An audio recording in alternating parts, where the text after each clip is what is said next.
Good morning.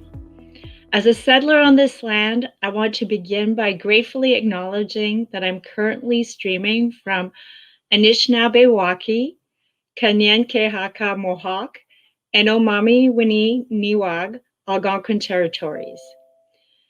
This morning, I would like to take a minute to acknowledge the role of Indigenous peoples as caretakers of the land. Yesterday, in one of our discussion groups, someone asked me to explain how we can interweave traditional Indigenous knowledge with Western science. And this can be done in many different ways.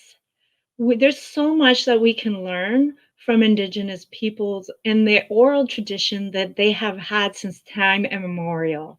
They can provide information about seismic activity when we're looking from a geology perspective at the land. Um, since before times where we started recording this kind of activity. They also provide much empirical data into environmental monitoring and monitoring of species, their populations, and the trends. They're able to tell us shifts in the kind of in the populations based on their traditional fisheries or hunting practices. They're able to help us track caribou populations. And so there's many ways in which Indigenous peoples can contribute to Western science, and to making all of our work better and stronger by providing data and knowledge that we might not otherwise be aware of. So today, in the spirit of friendship and reconciliation, I commit to listening, not just with my mind, but with an open heart. Today, for the summit, but also throughout the rest of this project. And I invite you to do the same. Yesterday, we started our day with an elder from the East Coast. Today, we'll be looking to the West. And before we start our agenda for the day, I'm honored to welcome Elder Fred Kelly to provide us with an opening prayer. Kind Walking Bear is an esteemed knowledge holder and practitioner of sacred law from Treaty Number 3 territory. After serving as a member of the Assembly of First Nations team that negotiated the historic Indian Residential School Settlement Agreement, he continues to advise and administer healing therapies and sacred ceremonies across Canada, the US, Mexico, Japan, Argentina, and Israel. Elder Kelly also served as chief of his own community, and he was the Ontario Regional Director for the Department of Indian and Northern Affairs Canada. Thank you, Elder Kelly. The floor is yours. Thank you. What I'm saying is hello to all my relations. That includes each and every one of you that are joining us this morning. My name is Kijavao Semakwa, Kind Walking Bear. I explained that that name was given to me before I was even born by a traditional midwife who saved my mother from what they thought was a very difficult labor. So anyway, but I greet you all as a very good morning. I watched the sun come up this morning and I timed it, and it was 4 minutes after 7 when it peeked over the horizon. And that reminded me of the duty that I was asked to perform this morning, which is nuclear energy and and what we do with the spent fuel and all those kinds of related issues. So when I looked at the sun, we refer to the sun in my language as Kivishomisinan, our grandfather, Jesus, which is the sun, the grandfather that lights the day. And I looked at the grandfather as it came up, and I wished for the day that we will come to that period of time when we can trap and we can use the energy that comes from the sun in the form of fusion and transform our fusion energy from fission, which then hopefully that we would be in a better position to deal with any spent fuel as a result of that. Not that I dislike the spent fuel, but what I want to tell you is that in our way, the when we talk about electricity, which is energy, that comes from the Thundermakers, or the Thunderbirds as they are known. And they are the ones that throw lightning. When they see something, they throw lightning from their eyes. And you will hear them in our part of the country where I live right now in central Canada in Winnipeg. And you will hear them shortly. And we know the winged ones are out there. So, what I wanted to do this morning is tell you bonjour. And I see all those names and those salutations on the screen in different languages, which I respect. So we have quite a mixture, quite a conglomeration of different nationalities, which I respect very greatly. For in our way, we believe that there is only one creator, there is only one great spirit, but there are many paths to the creator, which we may call spiritualities or which we may call religions, because there is only one creator, and all of them lead to that to the way of the creator. So when I sing a song and I use my own language and then all your languages, which I respect very graciously, as well as your own spiritualities and your belief systems, because that is the way of our people. When we expected, we prophesied a long time ago that there would be the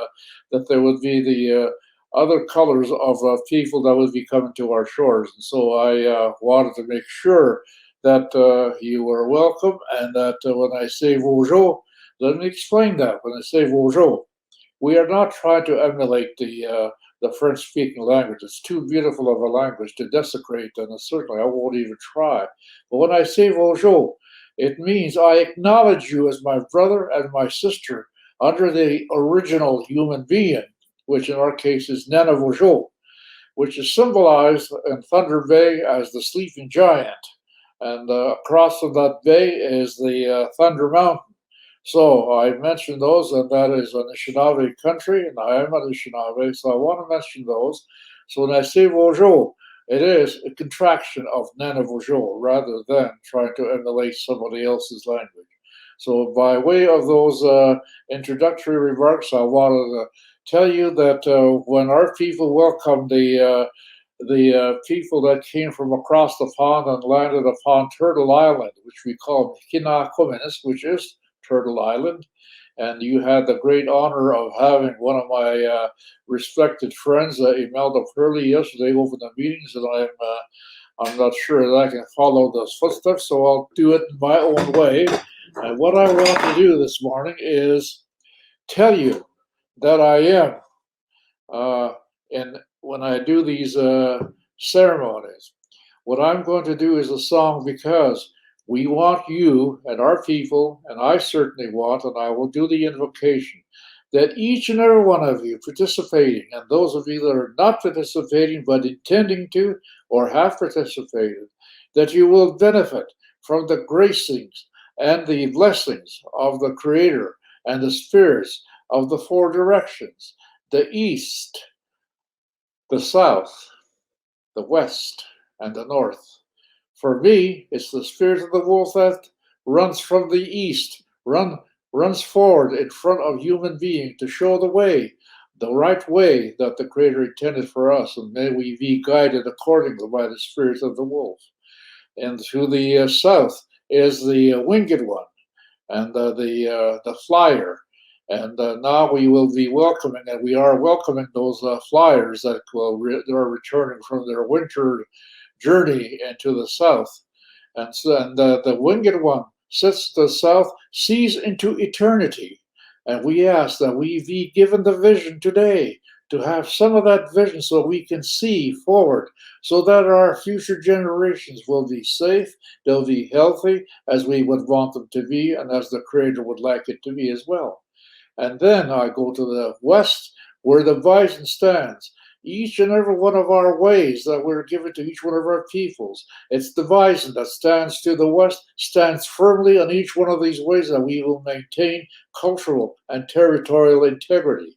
And then I go to the north and I ask and make my invocations to the white bear that stands and sits to the north. And you know how fiercely loving the bear is to its cubs. May we also receive that as we think about future generations, so that what we do here today and in our current times, that we leave a good legacy for our future generations. Then I go to the I go to the skies, the four skies, where the star beings are, where our grandmother that lights the night sky, our grandfather that lights the day, and all the winged ones, and all of those in the four skies that sit there. I ask them as well to join us, and I also ask the grandmother that sits in the middle of the earth and the four earths. I ask for all of those rocks, grandfather rocks, where we will be talking about depositing some of our spent fuel and maybe other ways that we're going to be dealing with the grandmother. Maybe we be safely disposed to deal with the what we are going to be talking about today. I also want to acknowledge all of the four-leggeds, the water beings, the crawlers, and the flyers that fly from here, as well as all the plants, and all as well as all the medicines and the food that we receive from Mother Earth. And so I want to make sure that we pay respect to our grandfather rocks, our grandmother rocks that the grandmother holds in place as they move in what they call tectonic plates. They're always continuously moving. And then finally, I will ask in my song, Oshkaves, which is the one that takes our invocations and ensures that all the spiritual beings, for me, it's impossible for me to recite them all because there are so many. I'd be sitting here for days trying to remember, and I'm sure I'd forget. So Oshkaves is the one that will do that for us. And then finally, I invoke the blessings and the kindness of the Creator, the Great Spirit, Kijemanito. And I speak to the Creator last. No, only because those were the instructions that the Creator had given to our people when we do our invocations, teaching us that even the Great Spirit, the Almighty, the Maker of all things, talked about Himself and thought about Himself last, teaching us that we think of others before we think of ourselves. So this healing song talks to the winged ones, that they will come down and give us the vision and give us their love and their kindness. And then the second part goes to the thunder makers, who are in charge of the lightning and the energy that we use as a form of our energies to light whatever it is that we need to see in the dark. And so I acknowledge them. These are the thunder makers, and they will take us through the brambles and the obstacles that we have in our lives. And then I will come back and I'll just say a couple more words after that. But here's the song.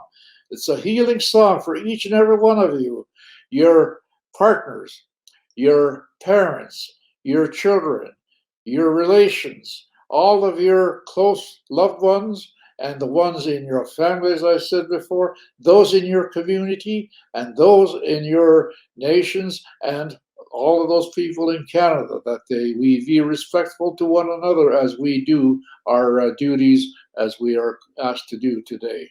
Miigwech.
Just a couple more words.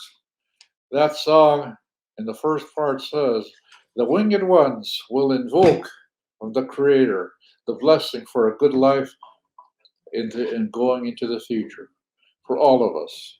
The second part says, "May the thunder makers light with their lightning and that the energy, may they light the future for us so that we will get through the brambles and all the obstacles in our lives, including those challenges that we may be talking about today, that they will give us the enlightenment to carry on forward." And so, I also wanted to mention that in this song, the first part about giving life, that means healing. I wanted to make sure that those of us who are witnessing our loved ones going through this pandemic that they are, I want to tell you that from my own point of view, I respect the virus that is going through, but it is not for us. We cannot hold it in our systems. We are not able to ingest that virus into our systems. So, out of respect, may also that life form be respectful to each and every one of our loved ones so that they will remain healthy. Those are the ones that are being already inflicted and infected by it, may they come well. Those of us that may have lost those, may you have peace and comfort, and also wish you all the very best to your partners as you will return back to them today. Those of you that are alone, and may you have solitude in your serenity. And that is my wishes for you today. And I will be with you for a while as well yet. And now I turn it back over to the chair. Miigwech for your respect and your honor. Thank you, Elder Kelly, for your words of wisdom and your guidance for your second day of the summit. Your words were very touching, and I feel like I'm starting my day in a much better place than I did before you started. So thank you very much.